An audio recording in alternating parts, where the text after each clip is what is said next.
넘어가고 지난 시간에 복습을 잠깐 하겠습니다. 지난 시간에 우리가 하나님의 부르심을 받은 그리스도인들, 저와 여러분들이 그리스도인인데 그리스도인들의 첫 번째 의무가 뭐라 그랬을까? 기억나세요? 기억 안 나실까 봐 답을 적어봤습니다. 한번 읽어봅시다. 시작. 하나님이 누군지 알아가는 것. 여러분, 그게 그리스도인으로서 우리가 해야 할 삶의 모습이라는 거예요. 신앙생활을 하는데 계속해서 교회는 나오고 또 말씀은 읽고 기도는 하는데 하나님이 누구야? 이렇게 물어봤을 때 하나님에 대해서 아는 게 별로 없어. 그러면 그것처럼 허무한 게 어디 있겠습니까? 그래서 그리스도인들의 첫 번째 의무가 뭐냐? 그랬을 때 하나님이 누군지 알아가는 거예요. 그래서 호세아는 오늘 본문에서 뭐라고 얘기합니까? 여호와를 우리가 힘써서 알아가자, 힘써서 좀 알자, 이렇게 얘기를 하고 있습니다. 그럼 왜 하나님을 우리가 알아야 할까? 여러분, 그것은 하나님을 바르게 아는 사람만이 하나님과 바른 관계를 지속적으로 맺을 수 있기 때문에 그래요. 하나님을 알지 못하잖아요? 그러면 하나님과 바른 관계를 맺을 수 있을까요? 없을까요?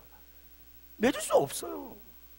하나님을 바로 알아야 하나님과 지속적인 관계를 우리가 맺을 수 있게 된다는 겁니다. 그런데 문제는 하나님을 알아간다는 게 그렇게 쉽지 않다라는 거죠. 사실 여러분, 눈에 보이는 함께 살아가는 여러분들의 부모님, 아버지, 사실 아버지도 잘 알지 못하잖아요. 그런데 어찌 우리가 보이지도 않는 그 하나님을 제대로 알 수 있겠냐라는 거죠. 특별히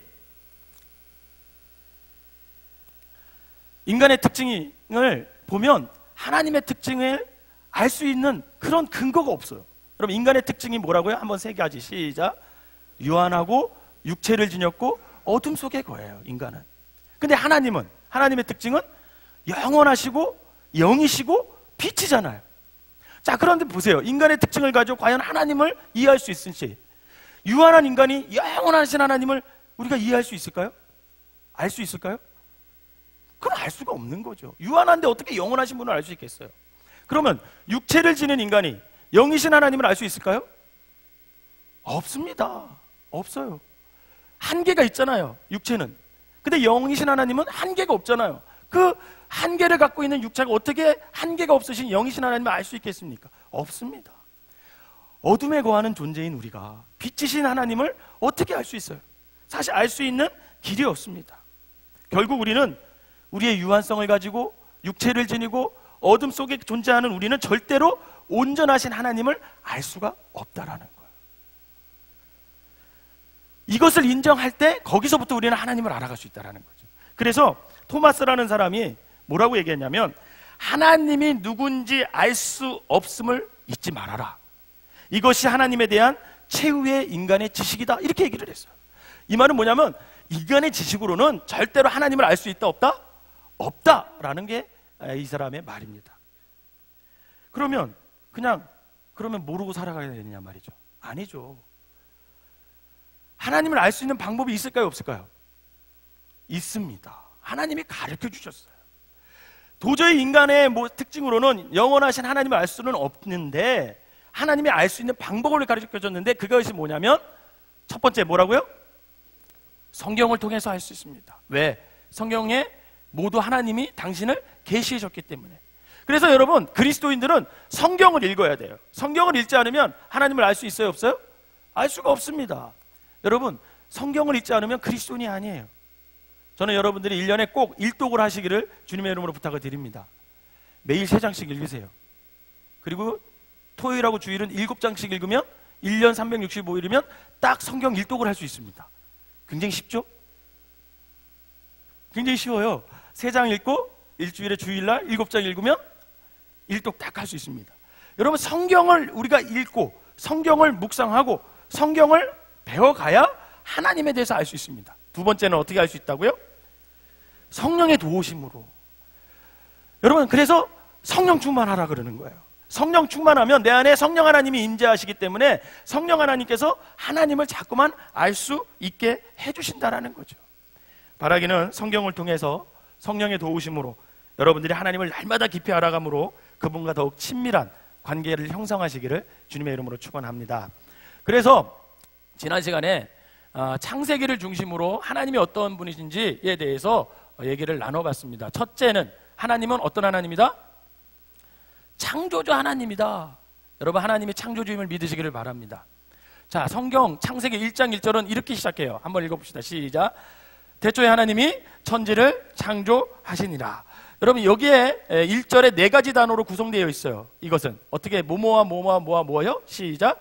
태초, 하나님, 천지, 창조. 겉으로 보기에는 다 아는 단어예요? 모르는 단어예요? 아는 단어입니다. 여기서 모르는 단어 하나도 없어요. 태초, 처음, 하나님, 우리가 믿는 하나님, 천지, 온 우주, 창조, 하나님께서 만드신 그 어떤 섭리, 그 창조. 그런데 이것을 하나하나 깊이 들어가면 여기서 알 수 있는 단어는 아무것도 없어요. 자, 태초가 언제예요? 설명해 보세요. 몰라요.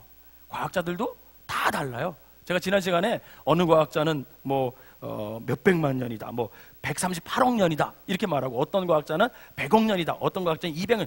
왜 그렇게 답이 다 다르다 그랬어요? 모르니까. 간단해요. 모르니까 답이 다 다른 거예요.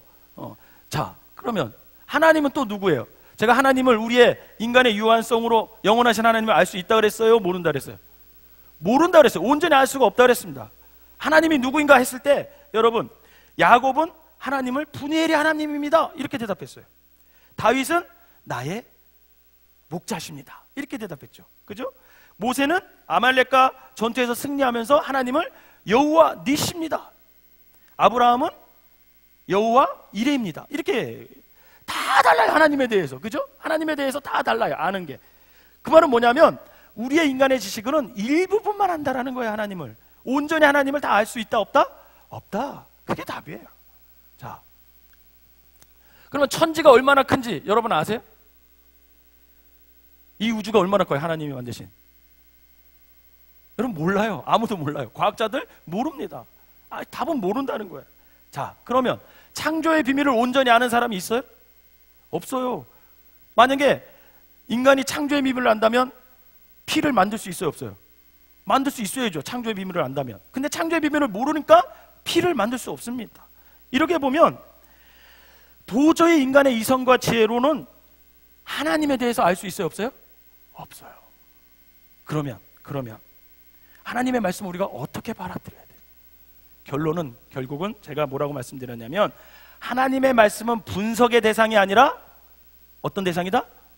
믿음의 대상임을 믿으시길 바랍니다. 성경의 첫 구절, 이 말씀, 태초에 하나님이 천지를 창조하시느라, 이 말씀을 분석하다 보면 믿을 수 있어요? 없어요? 없어요. 진리를 알 수도 없어요. 그러나 그것을 뭐로 받아들이는 거예요? 믿음으로 받아들이는 거예요. 믿음으로. 하나님이 창조주 되심을 믿지 않는 사람에게는요, 인간이란 우연히 태어난 존재예요. 그렇기 때문에 이 경우 스스로 자기 인생을 자기가 주인이라고 생각해서 자기 마음대로 살아요.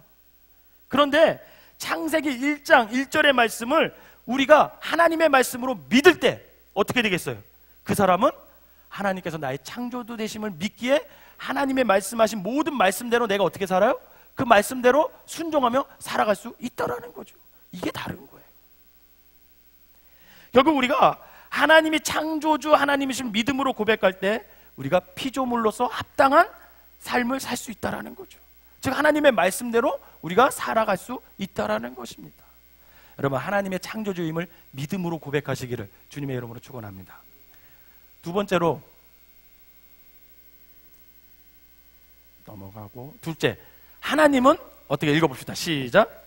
하나님은 부성과 모성을 함께 지니신 분이시다 라는 걸 제가 지난 시간에 말했어요. 창세기 1장 27절 한번 읽어봅시다. 시작.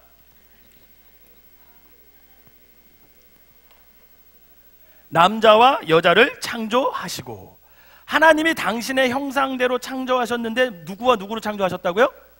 남자와 여자를 창조하셨대요. 이것은 하나님께서 남자만의 형상이 아니신다라는 것을 뜻하는 것과 동시에 그렇다고 여자만의 특성을 갖고 있는 분이 아니라는 거예요. 하나님께서는 우리 인간과 달리 남자와 여자의 형상을 모두 지니고 계신 분이다. 성경은 그렇게 말하고 있어요. 여기서 말하는 형상이라는 것은요, 옛날 마징가 제트에서 나오는 아스라 백작 아시죠? 기억나세요? 반쪽은 여자, 반쪽은 남자. 그런 겉모습이 반은 여자, 반은 남자 이런 뜻이 아니에요. 속성이 그렇다는 거예요. 속성이. 제가 그래서 예를 들었죠, 지난 시간에. 여기 있는 이원규 목사는 남자예요, 여자예요? 대답 안 하시는 분은 누구예요? 남자예요, 남자. 그죠? 저는 남자예요. 그래서 제가 운동을 잘하잖아요. 진짜 잘해요. 운동을 잘하면 사람들이 뭐라 그러냐면 다 남성답다 그래요. 멋있다 그래요. 그런데 봄이 되면 꽃이 피잖아요. 그죠? 그 꽃을 보고 제가 아름다움을 느낄까요? 못 느낄까요? 느껴요. 제가 지나가면서 꽃을 보면서 와, 너무 아름답지 않아? 우리 한 사람한테 그렇게 늘 얘기해요. 그런 아름다움을 느낄 수 있는 감성, 남자도 느낄 수 있지만 대부분 그런 감성은 어떤 여성들에게 있잖아요. 내 안에 여성의 속성이 있을까요? 없을까요? 있어요. 마찬가지로 하나님께서 남자와 여자의 형상을 함께 지니셨다는 것은 뭐냐면, 다른 말로 표현하면 하나님께서는 부성과 모성을 함께 지니고 계신 분이라는 거예요. 자, 그러면 성경에 나타난 하나님의 부성의 특징 굉장히 많죠. 그 중에 대표적인 거 두 가지. 하나님께서 이스라엘 백성 앞에 가로막힌 홍해를 어떻게 했어요? 가르셨잖아요. 거기에서는 남성의 하나님의 이미지가 어때요? 확 다가오잖아요. 또 이스라엘 침공한 아수르 사넬림의 대군 18만 5천 명을 어떻게 했어요? 하나님이 하룻밤 사이에 다 전멸시킵니다. 거기서 남성성의 하나님을 우리가 만날 수 있잖아요. 자, 그런데 남성성만 있냐 말이죠. 하나님이 아니라는 겁니다. 모성의 하나님을 잘 표현한 성경 구절들이 있어요. 자, 시편 12편 1절에서 121편 3절에서 4절 읽어봅시다. 시작. 여호와께서 너를 실족하지 아니하게 하시며 너를 지키시는 이가 졸지도 아니하시리로다. 이스라엘을 지키시는 이는 졸지도 아니하시고 주무시지도 아니하시리로다. 아멘. 여러분, 저는 이 말씀을 읽을 때마다 아픈 자녀의 옆에서 꼬박 뜬 눈으로 밤을 새우면서 그 아이를 돌보는 그 어머니의 따뜻한 손길, 여러분, 저는 그게 느껴집니다. 또 이사야서 49장 15절 읽어봅시다. 시작. 여인이 어찌 그 젖먹는 자식을 잊겠으며 자기 태에서 난 아들을 국률이 여기지 않겠느냐. 그들은 혹시 있을지라도 나는 너를 잊지 아니할 것이라. 하나님이 어머니의 모성보다 더 강한 사랑을 하나님이 갖고 계시다는 거예요. 자, 다음 이사야서 66장 13절 시작. 어머니가 자식을 위로함 같이 내가 너희를 위로할 것인즉 너희가 예루살렘에서 위로를 받으리니. 여러분, 아이들이 딱 넘어지잖아요. 아빠는 뭐라 그래요? 막 울면 애들, 야, 사내 자식이 뭘 울어? 일어나. 툭툭 안 일어나? 막 이러잖아요. 강함을 요구해요, 아빠들은. 근데 엄마들은 어떻게 해요? 가서 안아주잖아요. 가서 아유 아팠냐고 먼저 물어보고. 그게 부성과 모성의 다른 거잖아요. 자, 마태복음 23장 37절 시작. 예루살렘아 예루살렘아 선지자들을 죽이고 내게 파송된 자들을 돌로 치는 자여, 암탉이 그 새끼를 날개 아래 모음과 같이 내가 내 자녀를 모으려 할 일이 몇 번이더냐. 그러나 너희가 원하지 아니하였도다. 여러분, 이런 모든 성경 구절은 다 모성의 하나님의 특성을 표현하고 있는 성경 구절입니다.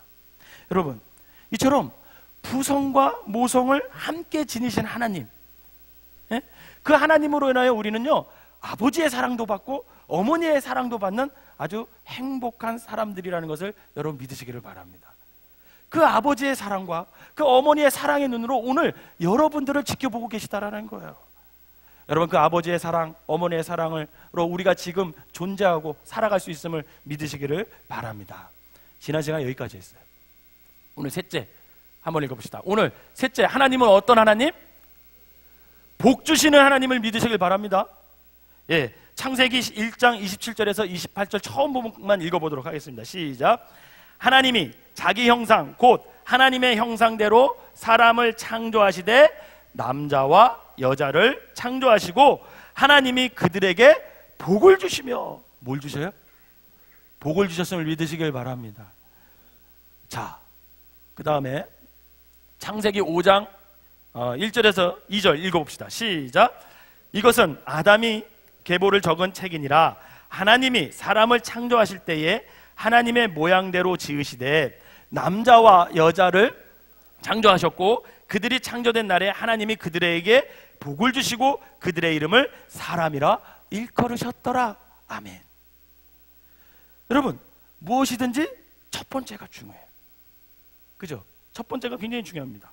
첫 번째는요, 그 나머지의 모든 성격을 규정하게 돼 있어요. 하나님께서 인간을 창조하신 후에 가장 먼저 하신 것이 인간에 대한 요구가 아니었어요. 즉 하나님이 우리를 만들어 놓고, 야, 내가 너 만들었으니까 너 이제 내 마음대로 해야 돼, 내가 시키는 대로 해야 돼, 너 이렇게 해, 그렇게 하지 않았다라는 거예요. 요구하지 않으셨어요. 하나님이.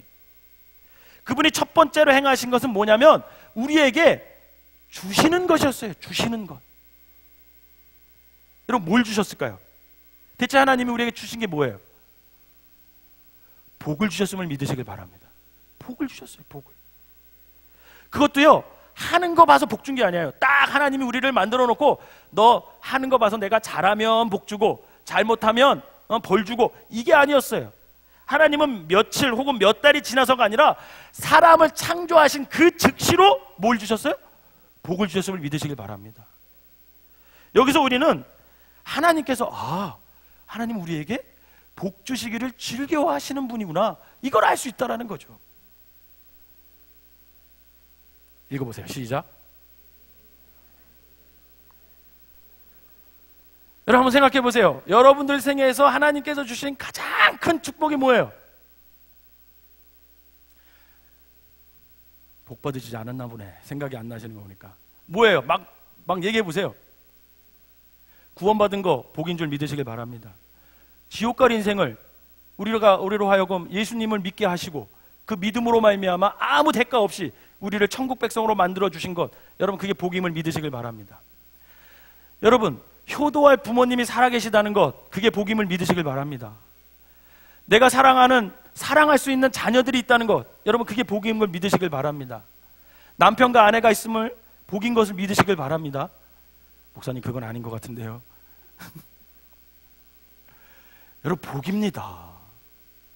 복인 걸 믿으시길 바랍니다. 여러분, 건강을 허락하신 거 복인 줄 믿으시길 바랍니다. 그런데 건강하지 않아도 그 건강하지 않은 것 때문에 내가 하나님을 찾는 믿음이 생겼다는 것, 여러분 그것도 복임을 믿으시길 바랍니다. 따지고 보면요, 이 인생에서 복 아닌 게 없어요. 돌아보면 복이요, 이쪽 봐도 복이요, 저쪽 봐도 복이요, 뒤를 봐도 복이요. 옆 사람에게 이렇게 말합시다. 우리는 복동입니다. 시작. 여러분, 우리는 복받은 사람들이에요. 복받은 사람들. 그러면 하나님께서 가장 먼저 주기를 주저하지 않으셨던 그 복이 과연 뭐냐는 거예요. 복이. 여러분, 재밌게 표현해 봤습니다. 복은 한마디로 뭐예요? 시작. 피조물에 대한 하나님의 애프터 서비스. 여러분, 값비싼 물건일수록 AS가 좋아요, 안 좋아요? 좋아요. AS가 굉장히 좋습니다. 값비싼 물건일수록. 여기 AS가 없이는요, 제품답게 효율적으로 오래 사용할 수가 없어요. 한번 망가졌는데 고쳐달라고 그랬는데 안 고쳐줘. 원래 그런 거예요. 중국산 그러잖아요. 원래 그런 거라고. 3일 후면 시계바늘 나가는 게 중국산이라고. 안 고쳐준다고. 그냥 그런 줄 알고 쓰라고. 여러분, 자동차의 경우 조그만 나사가 하나만 풀려도 여러분 그거는 자동차가 아니라 위험한 흉기가 되겠죠. 그래서 사람들은 이 애프터 서비스가 보장되지 않은 자동차는 사지를 않습니다. 마찬가지로 피조물인 우리 인간도 창조자이신 하나님의 애프터 서비스 없이는 아름답게 살아갈 도리가 없다라는 거예요. 여러분, 그것 없이는 인간이란 서로가 서로를 해치는 흉기밖에 다를 바가 없어요. 이런 의미에서 복을 구하는 걸 기복이라 그러잖아요. 그죠? 기복. 복을 구하는 걸 기복이라 그러거든요. 여러분, 기복 자체는 나쁘지 않은 거예요. 여러분, 만약에 이것을 부정하잖아요. 그러면 뭘 부정하냐면 인간이 하나님의 피조물한 사실 자체를 부정하는 거예요. 저와 여러분은 피조물은 인간이 창조주 하나님으로부터 먼저 복을 받은 뒤에 사람이라 불렀다. 창세기 5장, 우리가 읽은 아까 창세기 5장 2절에 그렇게 말씀하셨어요. 그렇기 때문에 어떤 경우에도 우리가 복을 받는 사람들이 돼야 돼요. 왜? 이미 하나님께서 우리를 만드시자마자 뭘 주셨어요? 복을 주셨어요. 다시 한번 여러분 옆 사람에게 당신 내가 보니 복동입니다. 시작. 여러분, 이미 여러분들은 복받을 만한 자격이 있는 사람들이에요. 그런데 주의할 게 있다라는 거예요. 복은 구하되 기복주의에 빠지면 안 돼요. 기복주의에 빠지면. 이거 굉장히 비슷한 말인데 다른 거거든요. 여러분, 기복주의란 뭘까? 기복주의란 한번 읽어봅시다. 시작.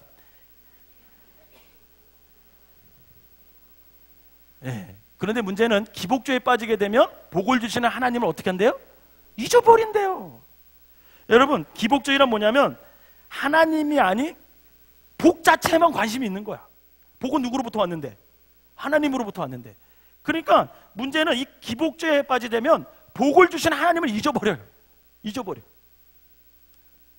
제가 선물을 하나 딱 사들고 우리 집으로 딱 가잖아요.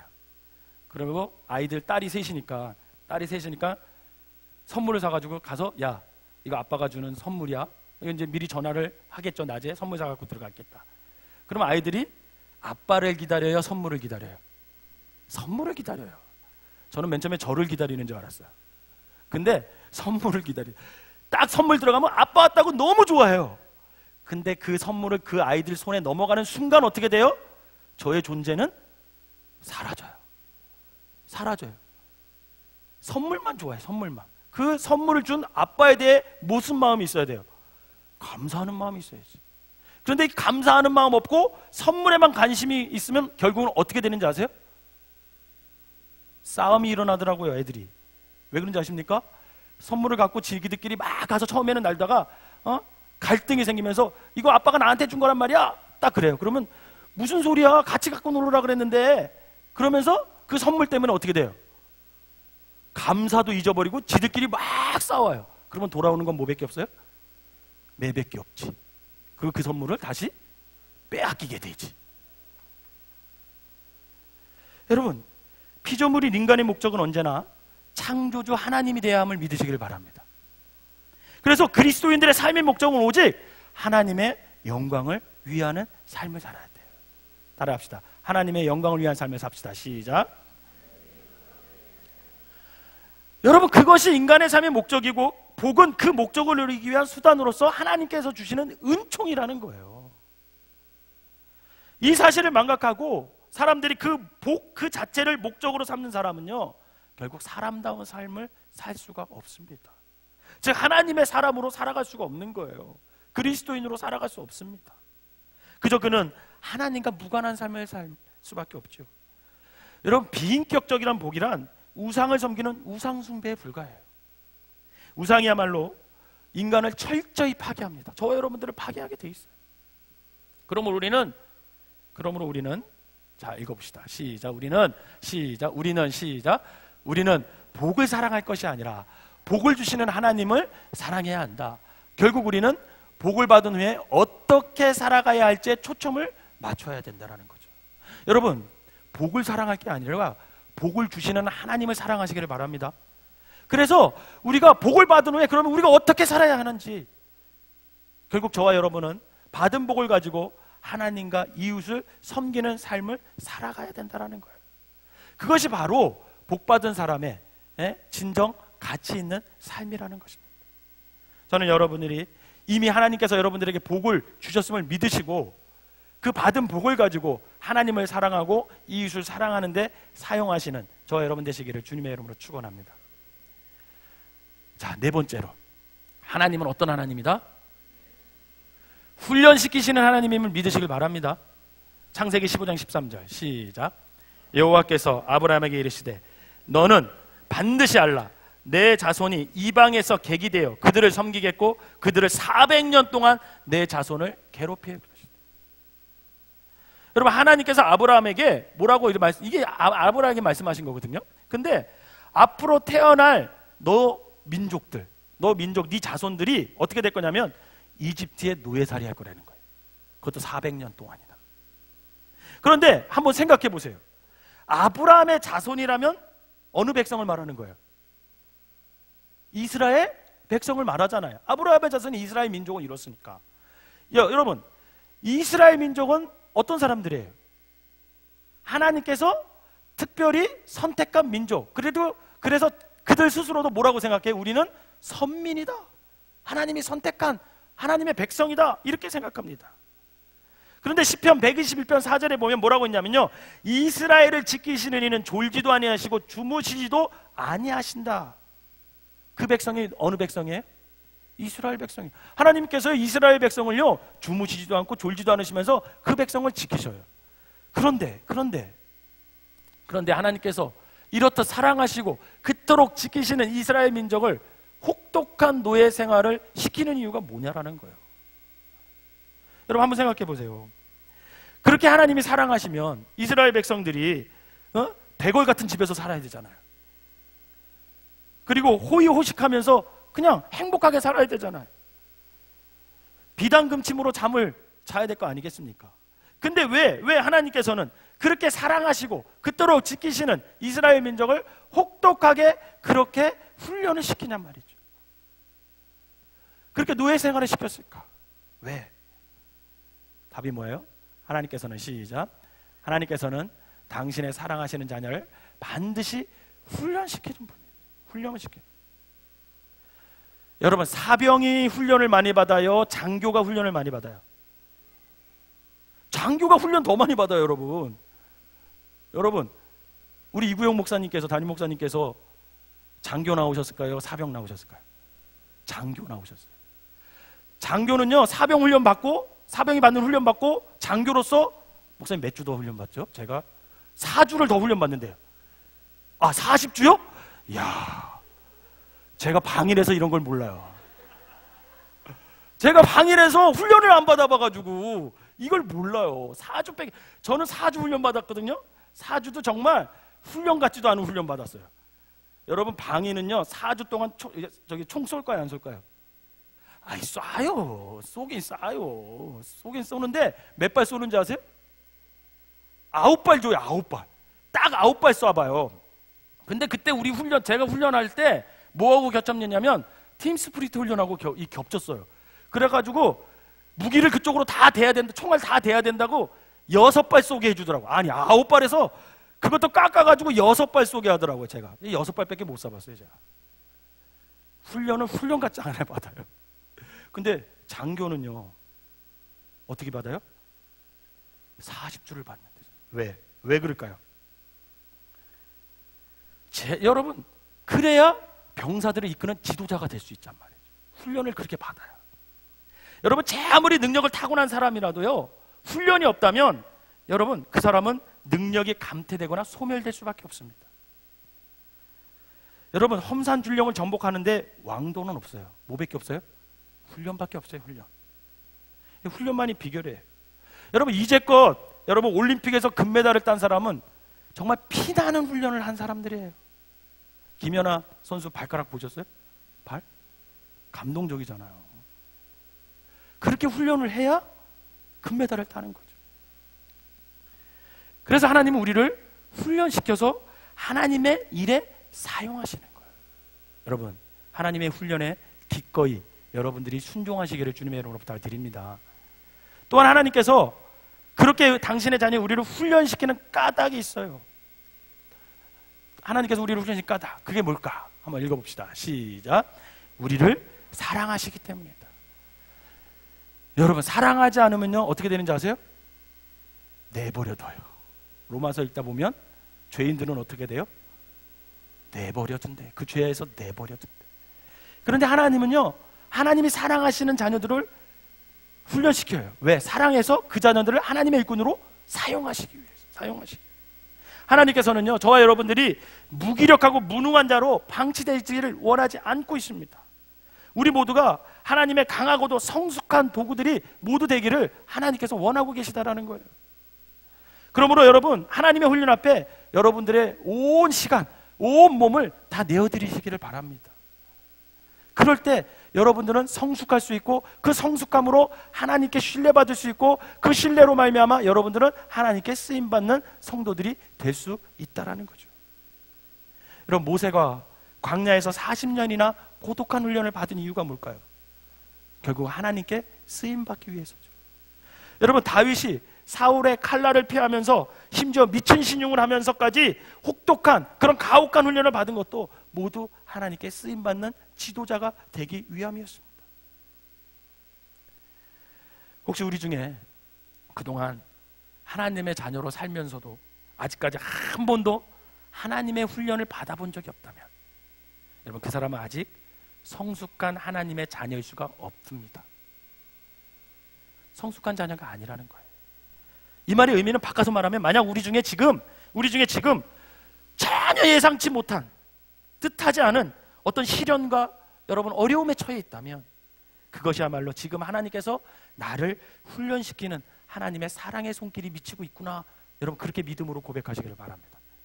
또한 지금 하나님께서 나의 신앙을 한 차원 높이 끌어올리시려고 하는구나 라고 믿음으로 고백하시기를 바랍니다. 그러므로 여러분들의 지금 겪는 시련들, 어려움들 피하지 마시기를 바랍니다. 주저하지 마세요. 그 시련을 적극적으로 맞서시기 바랍니다. 하나님께서는 필히 우리를 아브라함처럼, 모세처럼, 다윗처럼 우뚝 서게 하셔서 그로 말미암아 결국은 하나님의 일에 사용받는 사람으로 만들어 주실 것이라는 거예요.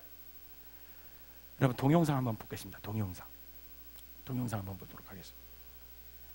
제가 언젠가 이 동영상을 보고 굉장히 감동을 했습니다. 여러분들이 이 동영상 속을 한번 보면서, 아, 그렇구나, 혹독한 훈련이 나에게 나쁜 게 아니구나, 그것은 결국 나를 성숙시키려는 하나님의 뜻이구나 라는 것을 좀 깨달았으면 좋겠습니다. 예.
여러분, 지금 보셨던 것처럼 원래 솔개가 아니라 흰머리 독수리입니다.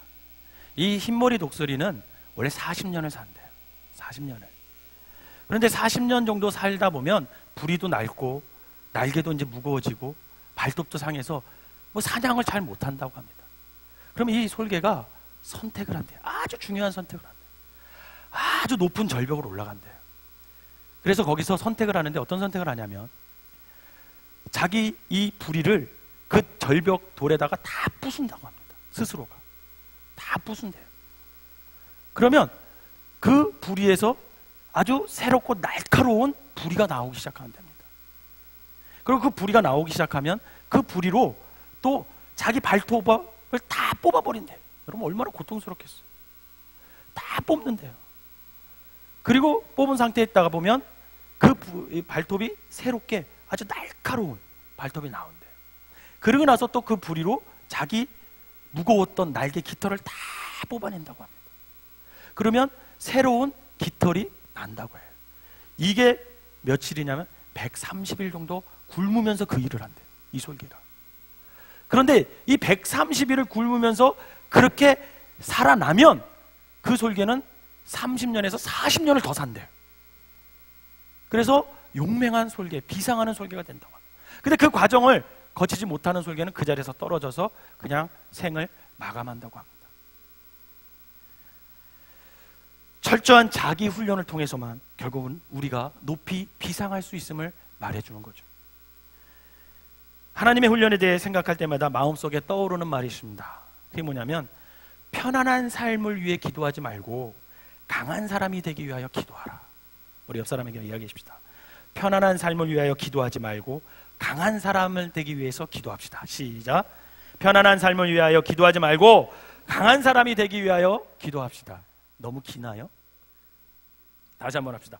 편안한 삶을 위하여 기도하지 말고 강한 사람이 되기 위하여 기도합시다. 시작.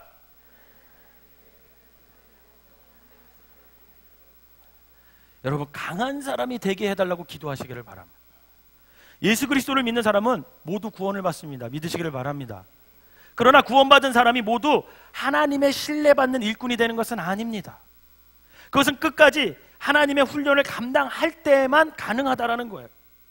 성경에 등장하는 모든 신앙의 인물들은 예외 없이 이 하나님의 훈련을 거친 사람들이었습니다.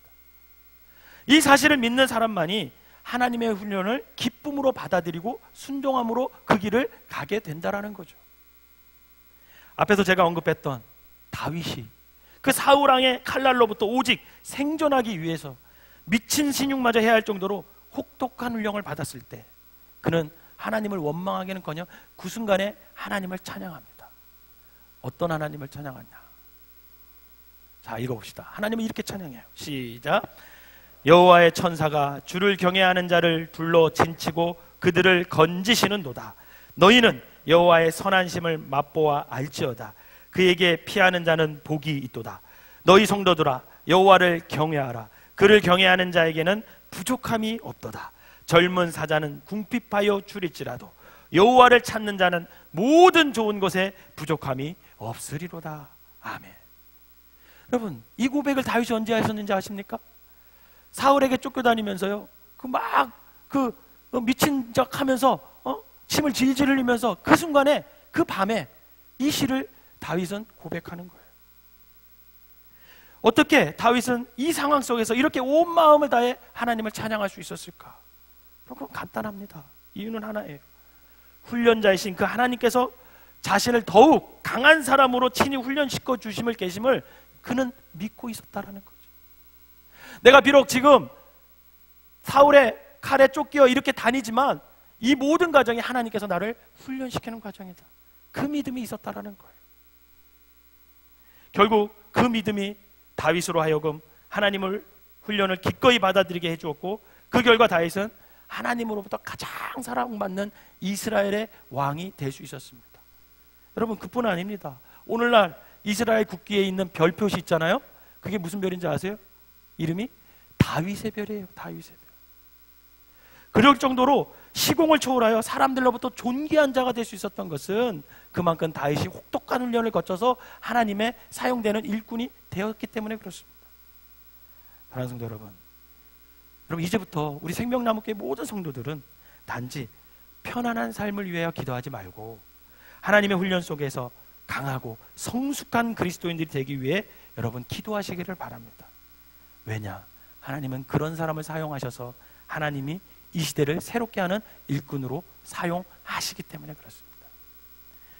여섯 번째는 다음 주에 하도록 하겠습니다. 사랑하는 성도 여러분, 하나님이 창조주 하나님을 믿으시길 바랍니다. 이것은 믿음으로 고백하는 겁니다. 분석해서 되는 게 아니에요. 믿음으로 고백하면 그 믿음이 여러분들이 아름다운 행복한 삶을 살 수 있는 거예요. 두 번째, 하나님은 부성과 모성의 하나님이심을 믿으시기를 바랍니다. 그래서 하나님은 아버지의 사랑으로, 어머니의 사랑으로 우리를 지금도 사랑해 주고 계셔요. 세 번째, 하나님은 복 주시는 하나님을 믿으시길 바랍니다. 여러분, 받은 복을 가지고 이웃을 섬기고 하나님을 섬기는 귀한 여러분 되시기를 주님의 이름으로 축원합니다. 마지막으로, 하나님은 어떤 하나님? 훈련시키시는 하나님을 믿으시기를 바랍니다. 이 훈련을 잘 통과해서 하나님께서 여러분들이 귀히 쓰시는 귀한 성도들이 되시기를 주님의 이름으로 축원합니다. 기도하겠습니다.